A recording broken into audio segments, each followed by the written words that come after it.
Hello, नमस्कार, जय हिंद मेरे प्यारे फौजियों। जो भरा नहीं भावों से, जिसमें बहती रसधार नहीं, वो हृदय नहीं पत्थर है, जिसमें स्वदेश का प्यार नहीं। तो माँ भारती से प्यार करने वाले आप तमाम मेरे भावी फौजियों को वंदे मातरम। आप सभी का मेजर कोचिंग क्लासेज के इस यूट्यूब चैनल पर हार्दिक स्वागत, अभिनंदन, क्रांतिकारी इस्तकबाल। आज पुनः जीके जीएस के मोस्ट इंपोर्टेंट एमसीक्यूज, अति महत्वपूर्ण आर्मी के ओरिजिनल पेपर में आए हुए साइंस एवं जीके के क्वेश्चन का अपन डिस्कस करेंगे। तो हमेशा की भांति मैं ले चलता हूं आपको पुनः उसी श्रृंखला को आगे बढ़ाते हुए। तो आज की क्लास का और आप सभी को ज्यादा से ज्यादा कमेंट बॉक्स के अंदर लाइव टेलीकास्ट के माध्यम से लाइव चैट में कमेंट बॉक्स के अंदर अधिक से अधिक जवाब देने का प्रयास करना है। यह आपका एक प्रकार का टेस्ट है। टेस्ट के रूप में आपको अधिक से अधिक उत्तर देने हैं और एनालिसिस को पूरा सुनना है। जो नई बात आपको आती है, जो सब पहले नहीं आ रही थी और नया पॉइंट है, उसको अपनी नोटबुक में नोट भी करना है। वीडियो को लाइक करना है और जो चैनल पर नए हैं वो चैनल को सब्सक्राइब जरूर करें। तो चलो अपन ले चलते हैं आज की क्लास का अपना पहला क्वेश्चन। जापान की मुद्रा का क्या नाम है? मुद्रा और राजधानियों से रिलेटिव आर्मी में क्वेश्चन पूछे जाते हैं। जापान की मुद्रा का क्या नाम है? रेमेनबी, यूरो, येन, रुपया।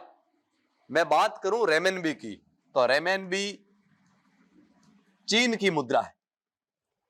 यूरो की मैं बात करूं तो यूरो फ्रांस तथा जर्मनी की मुद्रा है। फ्रांस तथा जर्मनी की। यदि मैं बात करूं येन, तो इसका राइट आंसर जो जापान की मुद्रा है वो है येन। और रुपया की मैं बात करूं तो भारत, पाकिस्तान,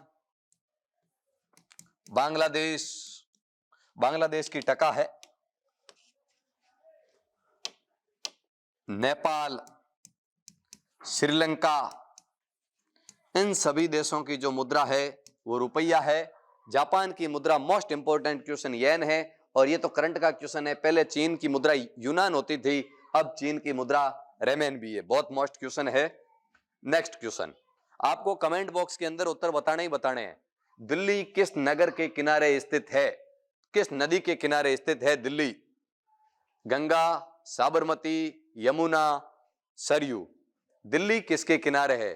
मैं बात करूं यदि सरयू की, तो सरयू के किनारे श्री राम जन्मभूमि अयोध्या, जो हाल ही में बहुत चर्चा में है, अयोध्या नगरी है, वो सरयू नदी के किनारे स्थित है। बात करूं यमुना, तो यमुना के आगरा, आगरा, मथुरा, यमुना नदी के किनारे स्थित है। साबरमती की मैं बात करूं तो साबरमती के किनारे अहमदाबाद। और गंगा की यदि बात की जाए, गंगा नदी की, तो गंगा के किनारे तो आप सोचो पटना,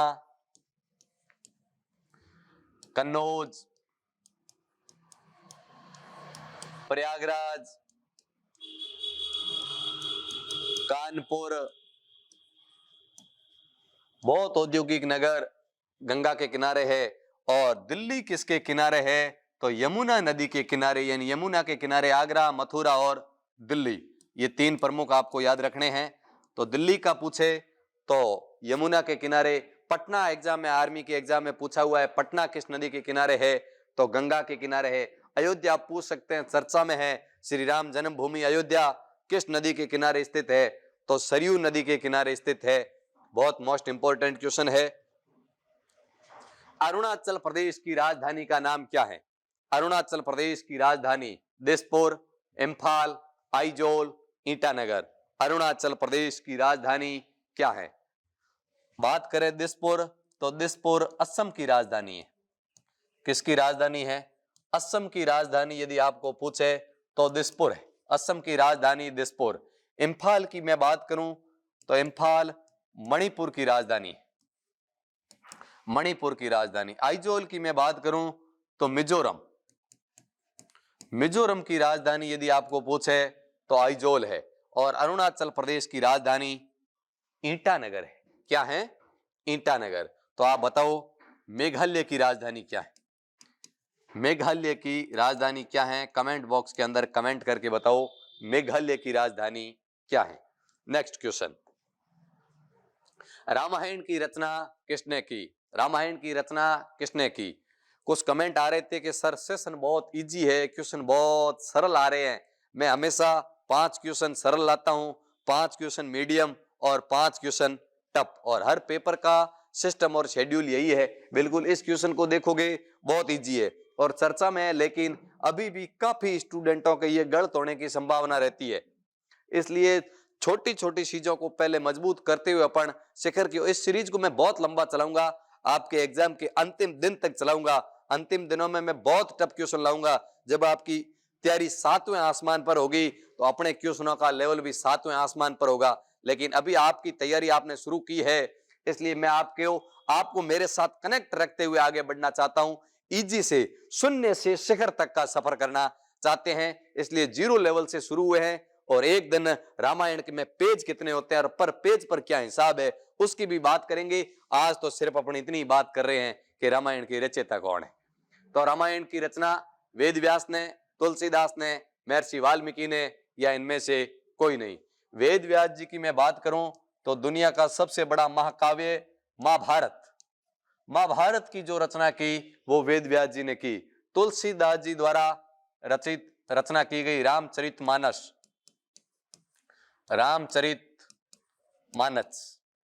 रामचरितमानस की रचना तुलसीदास जी ने की और रामायण की रचना महर्षि वाल्मीकि ने की। और अयोध्या अंतर्राष्ट्रीय हवाई अड्डे का नाम महर्षि वाल्मीकि अंतर्राष्ट्रीय हवाई अड्डा कर दिया गया है। ये मैंने एक क्लास में आपको बताया भी था, इंपॉर्टेंट क्वेश्चन है। अयोध्या जो अंतर्राष्ट्रीय हवाई अड्डा है उसका नाम महर्षि वाल्मीकि अंतर्राष्ट्रीय हवाई अड्डा कर दिया गया है।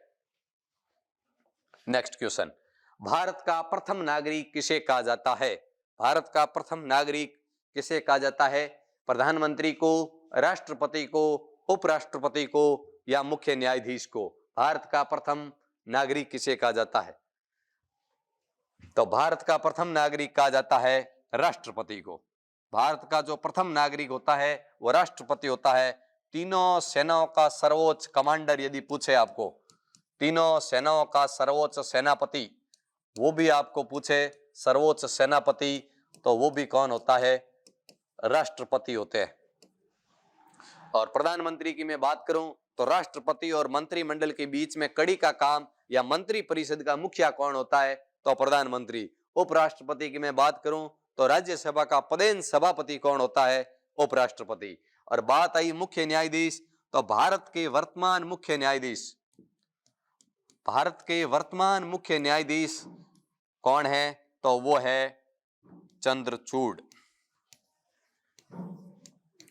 डी.वाई. चंद्रचूड़। बहुत इंपॉर्टेंट क्वेश्चन है करंट अफेयर्स की दृष्टि से। भारत के वर्तमान मुख्य न्यायाधीश कौन है? तो डी.वाई. चंद्रचूड़ है। Next question, Simon commission Bharat कब आया? साइमन कमीशन भारत कब आया? सन 1925, सन 1927, सन 1928, सन 1929। साइमन कमीशन भारत कब आया? 1925, 1927, 1928, 1929। 1925 की मैं बात करूं तो काकोरी ट्रेन डकैती, काकोरी जो ट्रेन डकैती हुई थी वो 1925 के अंदर हुई थी। बहुत इंपॉर्टेंट क्वेश्चन है। 1927 की मैं बात करूं तो साइमन कमीशन का निर्माण हुआ था। साइमन कमीशन जो बना था ना वो 1927 के अंदर बना था और 1928 के अंदर साइमन कमीशन भारत आया था। तो भारत 1928 के अंदर आया था और साइमन कमीशन में गो बैक का नारा, साइमन कमीशन वापस जाओ का नारा देने वाले थे लाला लाजपत राय। लाला लाजपत राय जी ने साइमन कमीशन का विरोध किया, उन्होंने नारा दिया साइमन कमीशन गो बैक। और 1929 की बात करूं तो 1929 को कांग्रेस का लाहौर अधिवेशन हुआ। कांग्रेस का लाहौर अधिवेशन 1929 में हुआ, जिसकी अध्यक्षता पंडित जवाहरलाल नेहरू जी ने की। और इसी के अंदर प्रथम स्वतंत्रता दिवस मनाया गया। ये 26 जनवरी को प्रथम स्वतंत्रता दिवस मनाया गया था। भारत आजाद 15 अगस्त 1947 को हो गया था, लेकिन 26 जनवरी को सर्वप्रथम स्वतंत्रता दिवस तो मनवाया, लेकिन देश आजाद 15 अगस्त को हो गया, इसलिए 26 नवंबर 1949 को संविधान बन के तैयार हो गया। फिर भी इस 26 जनवरी के दिन को यादगार बनाने के लिए 26 जनवरी 1950 को संविधान लागू करके इसी 26 जनवरी को प्रतिवर्ष गणतंत्र दिवस के रूप में मनाना प्रारंभ कर दिया। इसलिए 26 जनवरी को डेट को सुनी, जबकि संविधान तो 26 नवंबर को पूरा हो गया। इस बात को याददाश्त के लिए सुनी थी। तो क्वेश्चन आता है, भारत के लिए सर्वप्रथम स्वतंत्रता का संकल्प, पूर्ण स्वराज्य का संकल्प कब लिया गया था? तो लाहौर अधिवेशन 1929 पंडित जवाहरलाल नेहरू की अध्यक्षता में, और सर्वप्रथम स्वतंत्रता दिवस मनाया गया था 26 जनवरी को। बहुत इंपॉर्टेंट फैक्ट है। Next question, east India company के भारत आगमन के समय भारत का शासक कौन था? ईस्ट इंडिया कंपनी की बहुत रोचक कहानी है भाई। ईस्ट इंडिया कंपनी की मैं बात करूं तो ईस्ट इंडिया कंपनी 1600 के अंदर बनी, और 1600 में भारत का शासक था अकबर। 1600 के अंदर बनी और 1605 का लेटर लेके जो प्रतिनिधि आया था वो 1605 के लेटर लेकर ईस्ट इंडिया कंपनी का भारत में आगमन हो गया था। लेकिन व्यापार की अनुमति उसने 1608 के अंदर ली थी। जब 1608 में व्यापार की अनुमति ली थी तब तो भारत का शासक था जहांगीर। लेकिन यदि आपके क्वेश्चन आ जाए ईस्ट इंडिया कंपनी के भारत आगमन के समय भारत का शासक कौन था, तो वो था अकबर ही था। 1608 में इन्होंने ईस्ट इंडिया कंपनी की प्रथम रेजिडेंसी की स्थापना सूरत के अंदर की थी। उस समय भारत का शासक जहांगीर था। यदि पूछ ले व्यापार की अनुमति किसने दी, तब तो दी जहांगीर ने। और आगमन के समय भारत का शासक कौन था, तो उस समय शासक था अकबर। ये क्वेश्चन काफी लोगों को कंफ्यूज भी करता है कि 1608 में आई जबकि अकबर का शासन 1605 तक ही था। तो जो अनुमति लेने आए वो लेटर 1605 का था, उसके बाद 1608 को इन्होंने व्यापार की अनुमति ली थी थॉमस ने। नेक्स्ट क्वेश्चन, सिख धर्म की पवित्र पुस्तक कौन सी है? बाइबल, कुरान, श्रीमद् भागवत गीता, गुरु ग्रंथ साहिब। सिख धर्म की पवित्र पुस्तक कौन सी है? बाइबल की मैं बात करूं तो ईसाई धर्म, बाइबल पुस्तक का संबंध ईसाई धर्म से है। कुरान की मैं बात करूं तो मुस्लिम या मुस्लिम धर्म को ही कहते हैं इस्लाम धर्म, मुस्लिम या इस्लाम धर्म से संबंधित कुरान है। श्रीमद् भागवत गीता की मैं बात करूं तो हिंदू धर्म, जिसको सनातन धर्म कहते हैं, हिंदू धर्म से संबंधित है श्रीमद् भागवत गीता। और सिख धर्म की पवित्र पुस्तक है गुरु ग्रंथ साहिब, जिसको सिखों का कौन सा गुरु कहते हैं बताओ? कुल सिख धर्म में कितने गुरु हुए और उनसे अगला गुरु गुरु ग्रंथ साहिब को माना जाता है? तो आप कमेंट करके बताओ गुरु ग्रंथ साहिब को सिख धर्म का कौन सा गुरु माना जाता है? नेक्स्ट क्वेश्चन भाई, तेलंगाना राज्य का गठन कब हुआ? 1 नवंबर 1956, 1 नवंबर 2000, 2 जून 2014, 31 अक्टूबर 2019। ये चारों डेटों, ये 3 डेट तो आपके सामने इतनी महत्वपूर्ण है कि एग्जाम में कहीं न कहीं से आपको देखने को मिलती ही मिलती है। तेलंगाना राज्य का गठन ये पूछ रहा है। 1 नवंबर 1956 की मैं बात करूं तो राज्य पुनर्गठन आयोग, ये बहुत इंपॉर्टेंट क्वेश्चन है भाई एग्जाम की दृष्टि से। राज्य पुनर्गठन आयोग 1 नवंबर 1956 को आया था और इसके अध्यक्ष थे फजल अली, इसलिए इसको फजल अली कमीशन भी कहते हैं। ये क्वेश्चन आर्मी में पूछा हुआ है। इसके अलावा आरएस 2000 प्री 2023 के अंदर भी ये क्वेश्चन आया था। हर एग्जाम में ये क्वेश्चन पूछा जाता है। राज्य पुनर्गठन आयोग के अध्यक्ष कौन थे?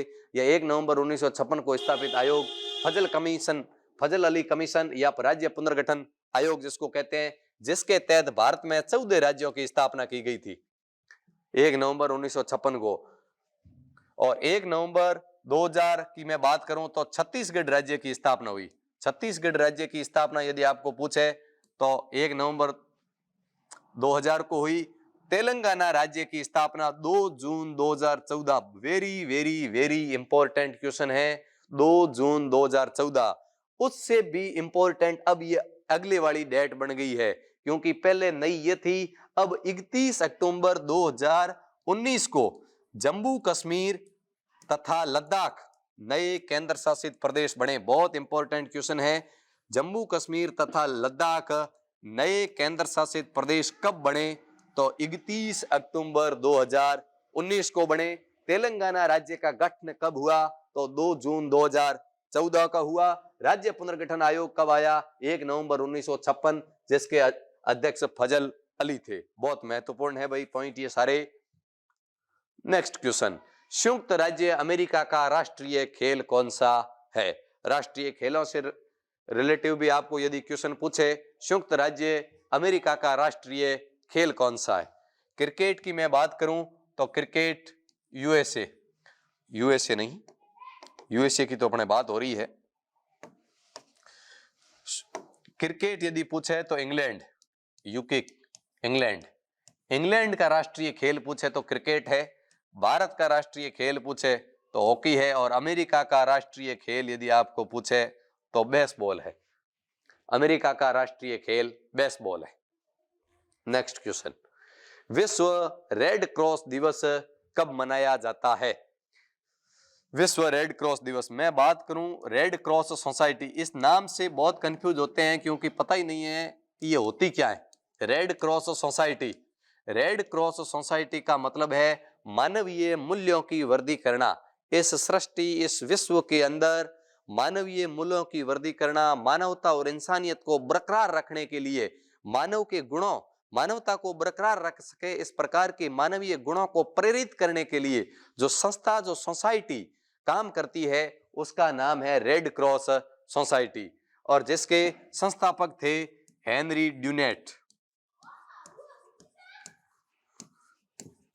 जिसके संस्थापक थे Henry Dunant, red cross society. अपना क्वेश्चन है विश्व रेड क्रॉस दिवस कब मनाया जाता है? यदि 10 दिसंबर आपको पूछे तो 10 दिसंबर है विश्व मानवाधिकार दिवस। विश्व मानवाधिकार दिवस, विश्व मानवाधिकार दिवस यदि आपको पूछे तो 10 दिसंबर को है। 8 मार्च को अंतरराष्ट्रीय महिला दिवस, अंतरराष्ट्रीय महिला दिवस यदि आपको पूछे, अंतरराष्ट्रीय महिला दिवस तो 8 मार्च। 26 जुलाई को कारगिल विजय दिवस, कारगिल विजय दिवस ये यदि आपको पूछे तो 26 जुलाई को है कारगिल विजय दिवस। और विश्व रेड क्रॉस दिवस यदि आपको पूछे तो इसका राइट आंसर होगा 8 मई।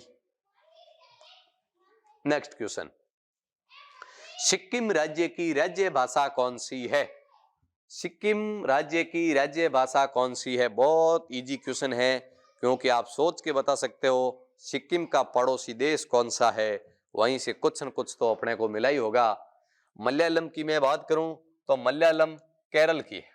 मलयालम की मैं बात करूं तो मलयालम केरल की है। बंगाली की मैं बात करूं तो पश्चिम बंगाल, पश्चिम बंगाल तो आप सभी को ही पता ही होगा। पश्चिम बंगाल के अलावा त्रिपुरा की भी राज्य भाषा पूछे तो बंगाली है, पश्चिम बंगाल तथा त्रिपुरा। कर्नाटक की मैं बात करूं तो ये कन्नड़, यानी कन्नड़ किसकी राज्य भाषा है? तो कन्नड़ कर्नाटक की है। और सिक्किम की यदि आपको पूछे राज्य भाषा कौन सी है तो वो है नेपाली। ठीक है। नेक्स्ट क्वेश्चन, मूल अधिकार धार्मिक स्वतंत्रता का अधिकार किन अनुच्छेदों के अंदर है? अपना क्वेश्चन है मूल अधिकार। मूल अधिकारों की मैं बात करूं तो भारतीय संविधान के भाग 3 के अंदर अनुच्छेद 12 से लेके 35 के मध्य, अनुच्छेद 12 से 35 के मध्य मूल अधिकारों का वर्णन है, जिसके अंदर 12 और 13 के अंदर कुछ विशेष बातें लिखी हुई है।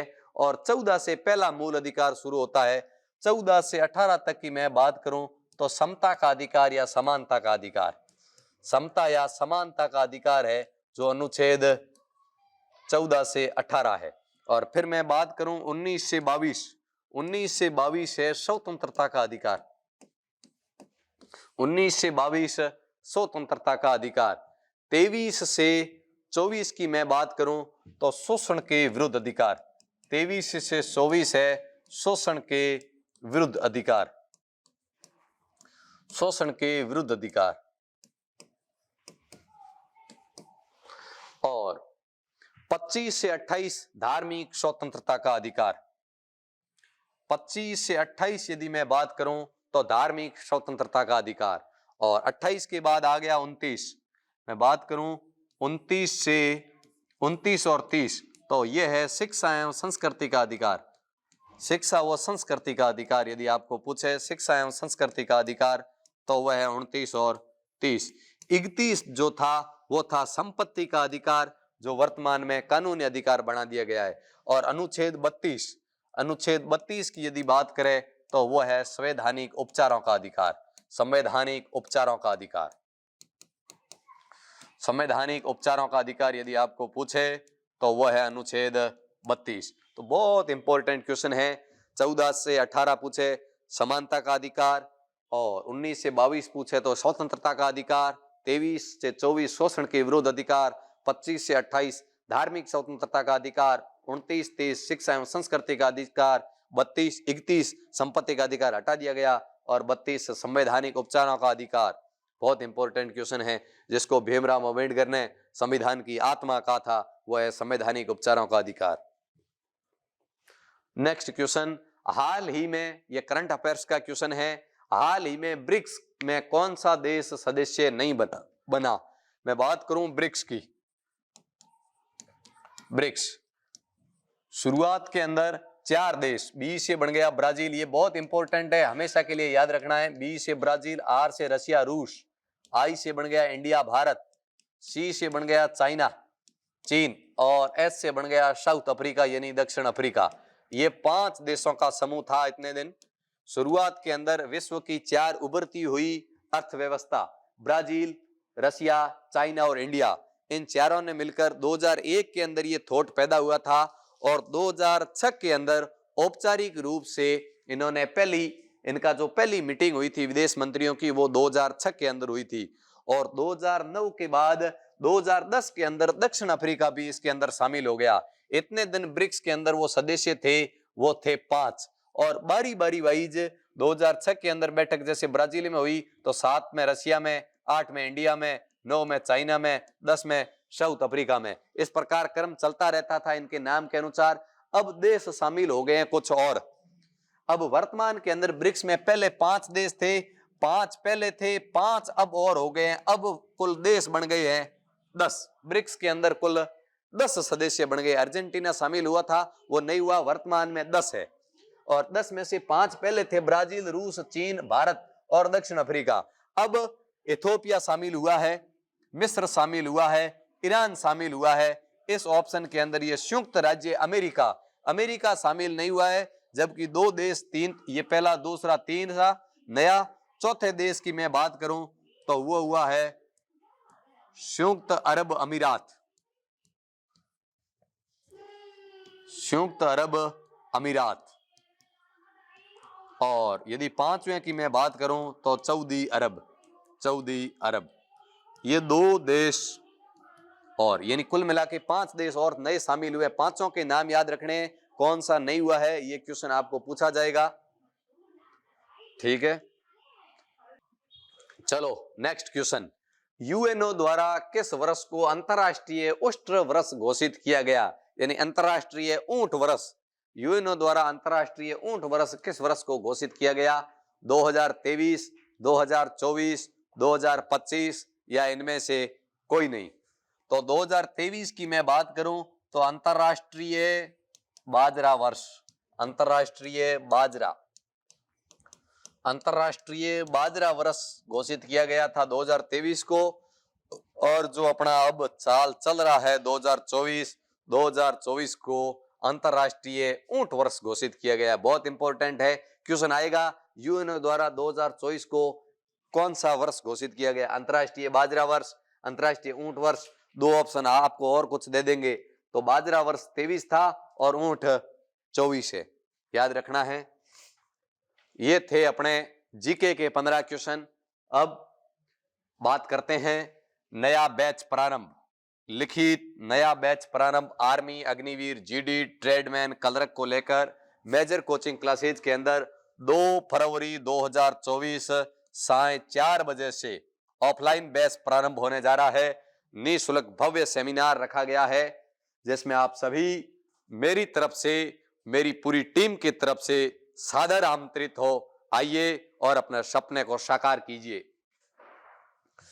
चलो चलते हैं नेक्स्ट क्वेश्चन की तरफ, यह है अपना साइंस का क्वेश्चन। इंसुलिन हार्मोन का स्रावण कहां से होता है? इंसुलिन हार्मोन का स्रावण यकृत से, पीयूष से, थायराइड से, अग्नाशय से। यकृत की मैं बात करूं तो यकृत से पित्तरस का स्रावण होता है। किसका होता है? पित्तरस का स्रावण।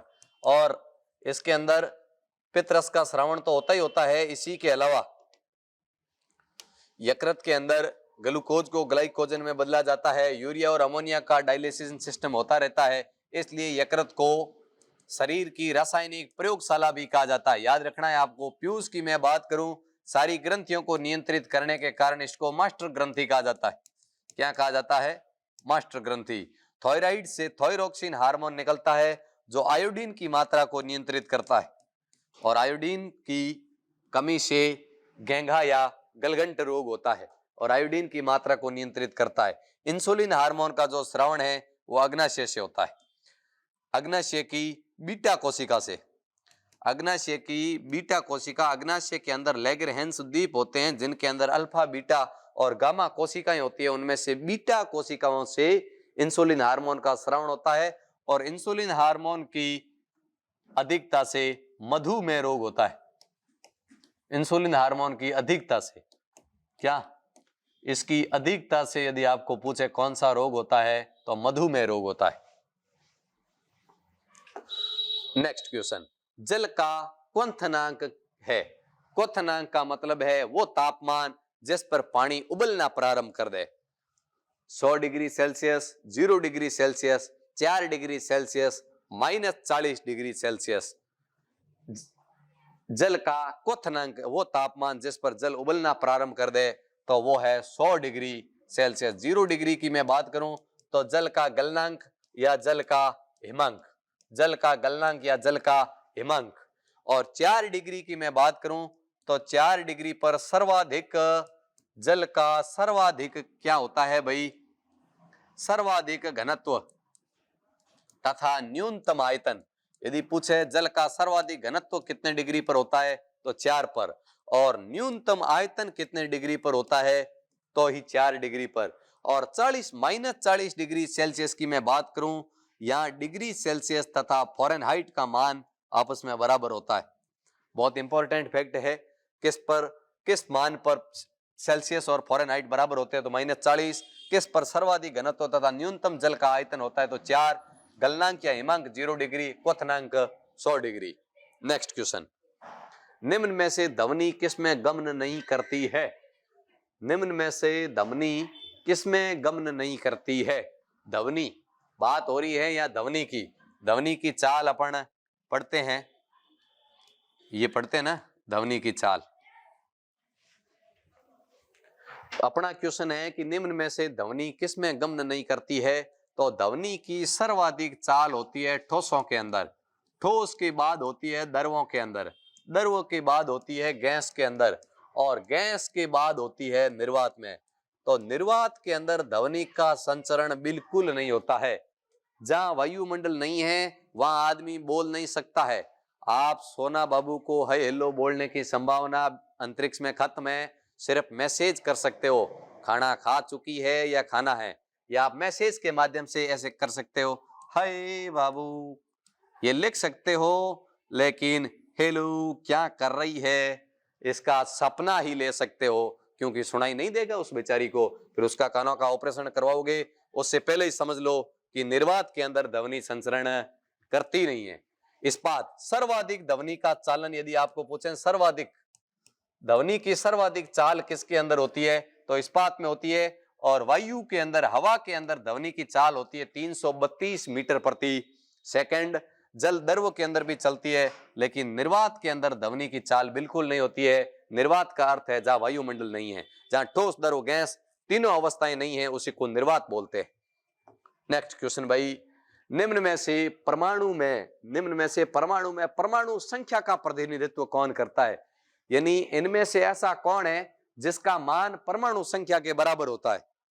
जिसका मान परमाणु संख्या के बराबर होता है। प्रोटॉन संख्या और परमाणु बराबर होती है, या न्यूट्रॉन और परमाणु बराबर होती है, या इलेक्ट्रॉन और परमाणु बराबर होती है, या प्रोटॉन और न्यूट्रॉन का योग परमाणु संख्या के बराबर होता है। यदि प्रोटॉन और न्यूट्रॉन संख्या का योग करें तो वो किसी परमाणु का द्रव्यमान निकलता है। क्या निकलता है? द्रव्यमान। प्रोटॉन प्लस न्यूट्रॉन संख्या का योग द्रव्यमान कहलाता है। परमाणु संख्या तथा प्रोटॉन संख्या हमेशा आपस में बराबर होती है। किसी भी परमाणु के अंदर जितनी प्रोटॉन संख्या होती है उसी का परमाणु क्रमांक ही उतना होता है। किसी का परमाणु क्रमांक यदि 9 है तो उसमें प्रोटॉन की संख्या भी 9 होगी। निम्न में से विद्युत मोटर का कार्य है। विद्युत मोटर क्या करती है? यांत्रिक ऊर्जा को विद्युत ऊर्जा में, विद्युत ऊर्जा को ध्वनि ऊर्जा में, विद्युत ऊर्जा को यांत्रिक ऊर्जा में या ध्वनि ऊर्जा को विद्युत ऊर्जा में।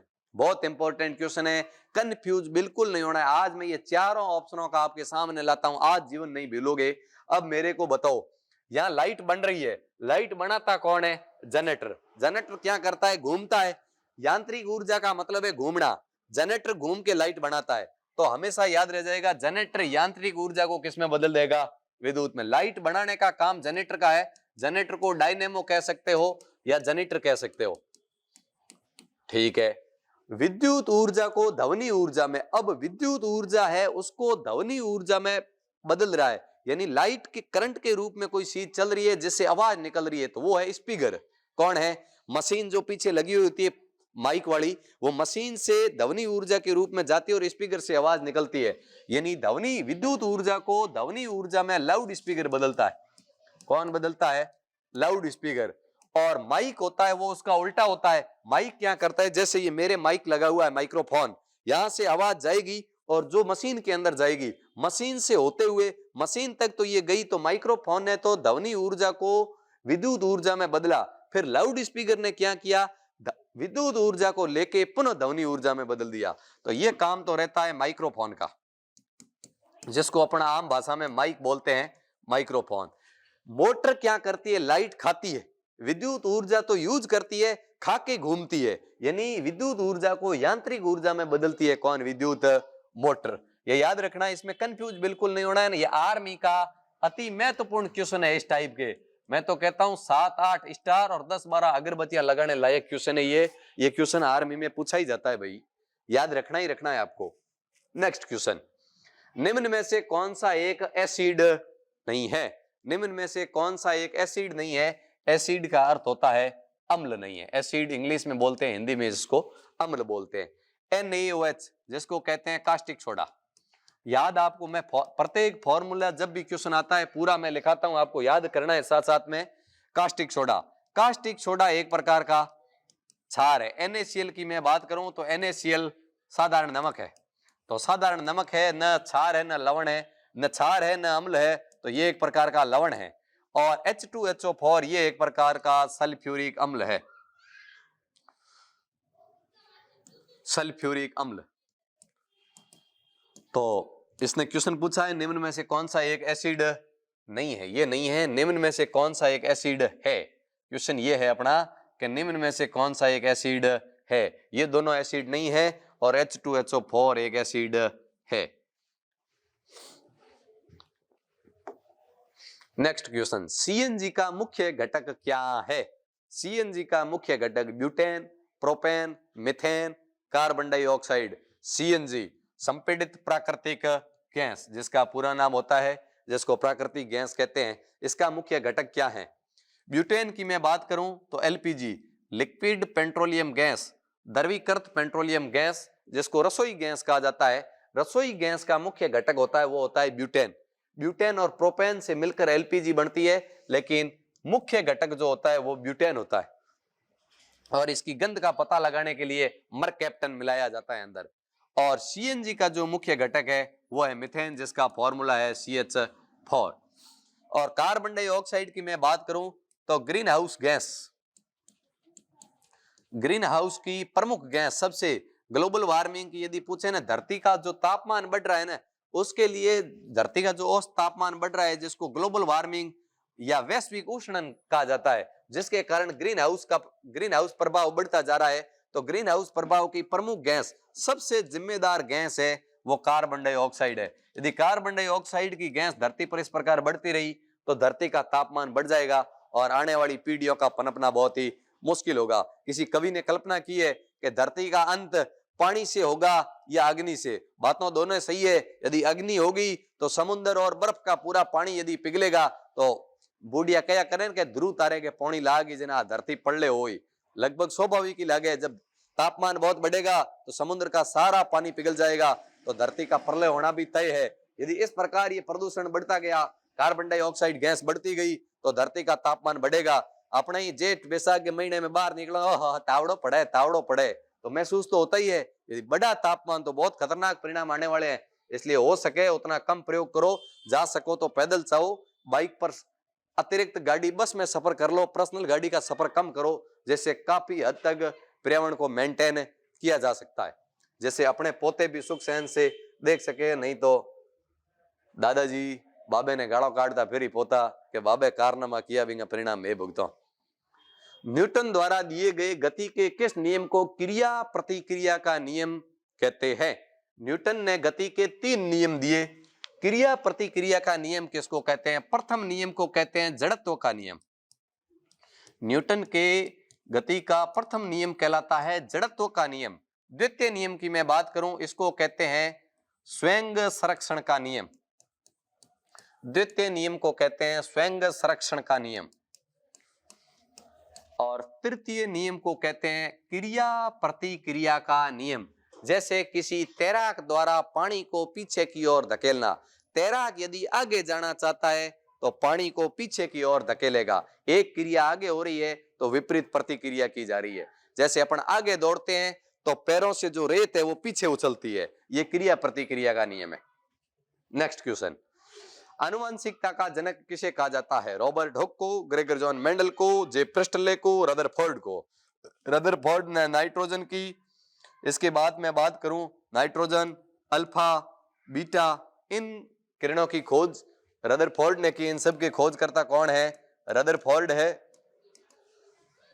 प्रिस्टले की मैं बात करूं ऑक्सीजन की खोज, ऑक्सीजन के खोजकर्ता यदि आपको पूछे तो प्रिस्टले है। रॉबर्ट हुक की मैं बात करूं तो कोशिका के खोजकर्ता यदि आपको पूछे कोशिका के खोजकर्ता तो रॉबर्ट हुक है। और ग्रेगर जॉन मेंडल को आनुवंशिकता का जनक कहा जाता है, जिन्होंने अपने प्रयोग मटर के पौधे पर किए थे। मटर के पौधे पर प्रयोग किए थे ग्रेगर जॉन मेंडल ने। नेक्स्ट क्वेश्चन, ध्वनि की आवृत्ति। आप सभी कमेंट बॉक्स के अंदर जवाब दे रहे हो ना?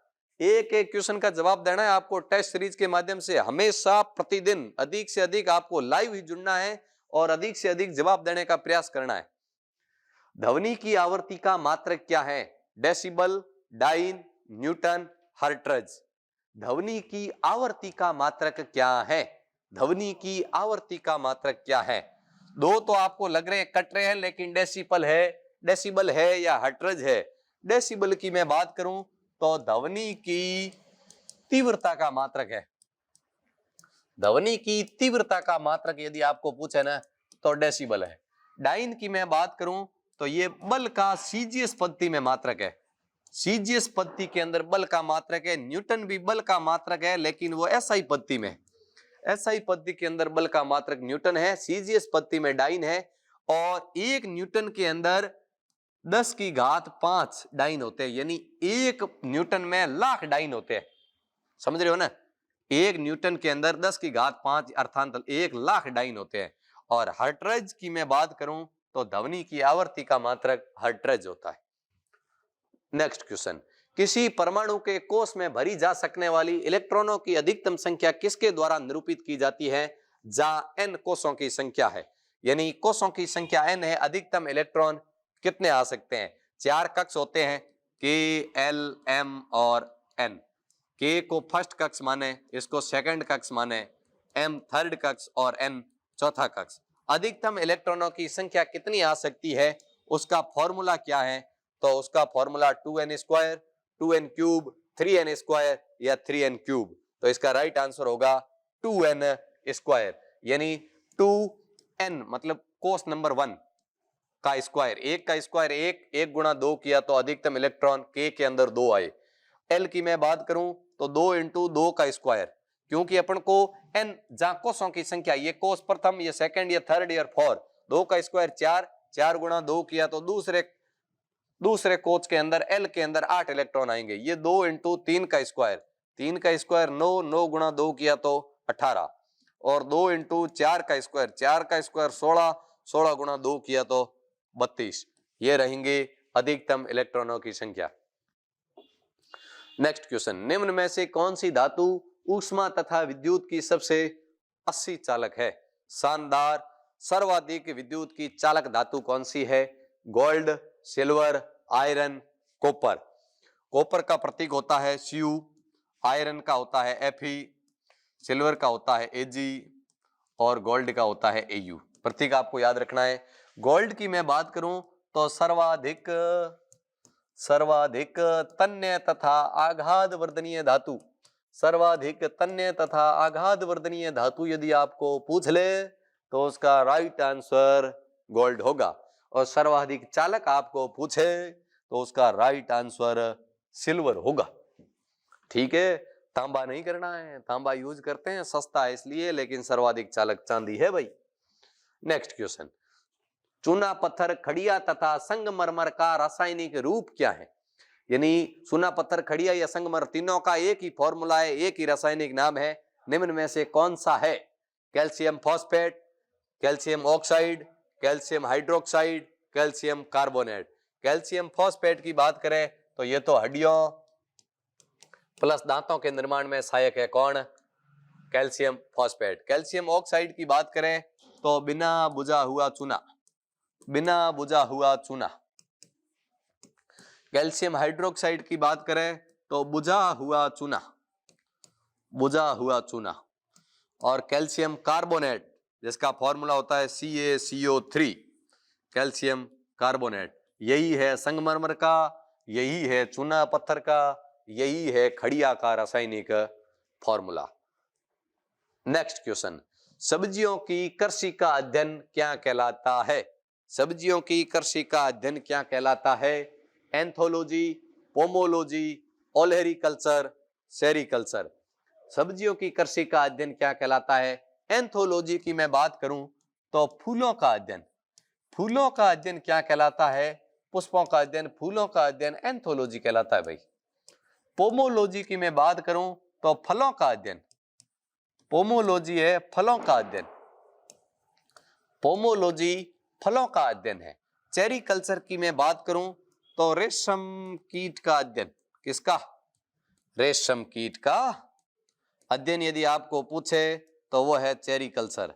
और सब्जियों का अध्ययन आपको पूछे तो इसका राइट आंसर होगा, वो होगा ओलेरिकल्चर। क्या होगा? ओलेरिकल्चर सब्जियों का अध्ययन है भाई। नेक्स्ट क्वेश्चन, जाना कहीं नहीं है, आपको लाइव बना रहना है, क्योंकि कल का क्वेश्चन मैं वापस लाऊंगा और आज के लिए नया क्वेश्चन लाऊंगा जिसका जवाब आपको मेन कमेंट बॉक्स के अंदर देना है। ग्रहों की गति का नियम किसके द्वारा प्रतिपादित किया गया? न्यूटन, आर्यभट्ट, कोपरनिकस या केपलर। ग्रहों की गति से संबंधित नियम किसने दिया? तो ग्रहों की गति से संबंधित नियम देने वाले कौन थे? तो वो थे केपलर। ग्रहों की गति का नियम देने वाले केपलर थे। यह है कल का क्वेश्चन भाई। कल मैंने आपको कहा था मेन कमेंट बॉक्स के अंदर जवाब देना है। ऑपरेशन कावेरी का संबंध किससे है? ऑपरेशन कावेरी का संबंध किससे है? तो सूडान, सूडान के अंदर गृह युद्ध छिड़ गया था, तो सूडान में फंसे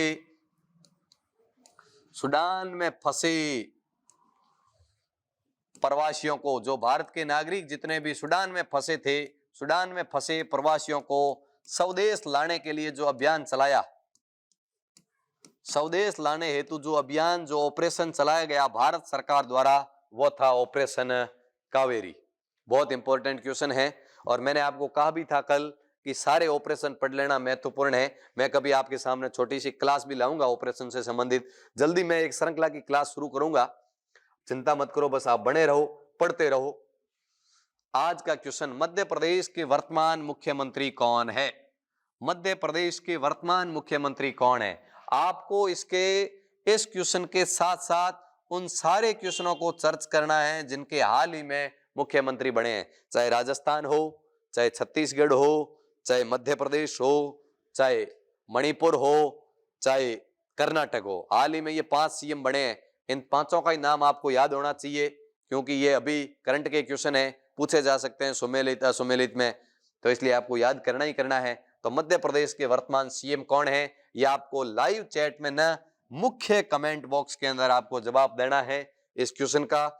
और आपके जो अपने 30 क्वेश्चन थे, 30 में से कितने क्वेश्चन आपके राइट हो रहे हैं, ये आपका टेस्ट था। और प्रत्येक दिन आपको बताना है 30 में से आपके कितने क्वेश्चन राइट हो रहे हैं। 25 हो रहे हैं, 28 हो रहे हैं, 30 के 30 हो रहे हैं, 20 हो रहे हैं, जितना भी हो रहा है वो स्कोर भी लिखना है। और हमेशा अपने आप को अपने खुद से कंपटीशन करना है। कल 25 आए हैं, आज 25 आए हैं, अगले टेस्ट में 26 आने चाहिए, 24 नहीं। बढ़ाने का प्रयास करो, पढ़ते रहो, हमेशा मैं आपके लिए नई नई बातें लाता रहूंगा, नए नए क्वेश्चन लाता रहूंगा। आए हुए क्वेश्चन 80% आपके सामने हैं।